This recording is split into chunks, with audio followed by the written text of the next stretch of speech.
संजयला 3 मुली. हा, संजयला 3 मुली आणि त्या 3 मुलींना 3 भाऊ. हा, संजयला 3 मुली, त्या 3 मुलींना 3 भाऊ. तर संजयला टोटल मुलं किती? 6. किती?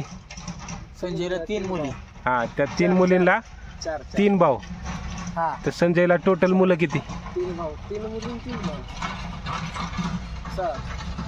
4. संजयला 3 मुली म्हणलं, संजयला 3च मुली.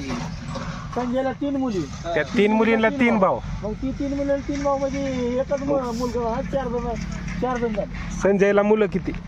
4. 3 मुली पहिल्या आणि त्याने प्रश्न जर सांगायचं म्हणलं तर संजयला 3 मुली, 3 मुली फक्त. आणि आता ते म्हणतोय त्या मुलींना पण 3 भाऊ. 3 भाऊ. आज 3 भाऊ, सावत्र, मावस, सख्ख, ती काय तो प्रश्न कुठे? अरे पण सख्ख हा, 3 मुलं, 3 भाऊ, सख्ख भाऊ. सख्ख म्हणजे मग 4च झाले. 4 चार कसं आहे? 3 रे, 4च मुलं झाली. 3 बहिणी. माझ्या हिशोबाने 4 झालं. 3 मुली आणि 3 भाऊ ना. 3 भाऊ म्हणजे संजयला 3 मुली संजयला- आणि त्या मुलींना 3 सख्ख भाऊ. तर संजयला मुलं किती? प्रत्येक मुलीला सख्खा भाऊ. हम्म. तर संजयला टोटल मुलं किती? 4 माझ्या हिशोबाने. माझं वैयक्तिक माझं मत आहे ना 4. हा, तुम्ही बोला तुमचं. चला. हा. 16. अरे ऐक की, 12.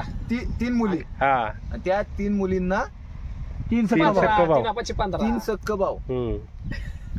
तर टोटल मुलं किती? 7 झाले बाया, 7 झाले. मी तर एवढं मध्ये बाया.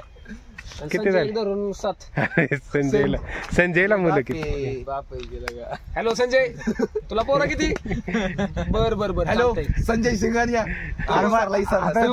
संजयला फोन लावला. हा, ते म्हणतोय संजयला फोन लाव की. 8.5. संजयला फोन लाव की. हा, संजयला फोन लाव. संजयला फोन लाव की. संजय सिंग. अरे हा संजय कोण आहे माहितीये का? गजनी मधला संजय सिंगानिया.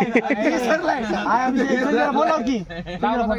लाव फोन. मी सांगतो ती नाही. विसरलाय. हॅलो पोरांचीच माहित नाही मला. तुला पोरं किती?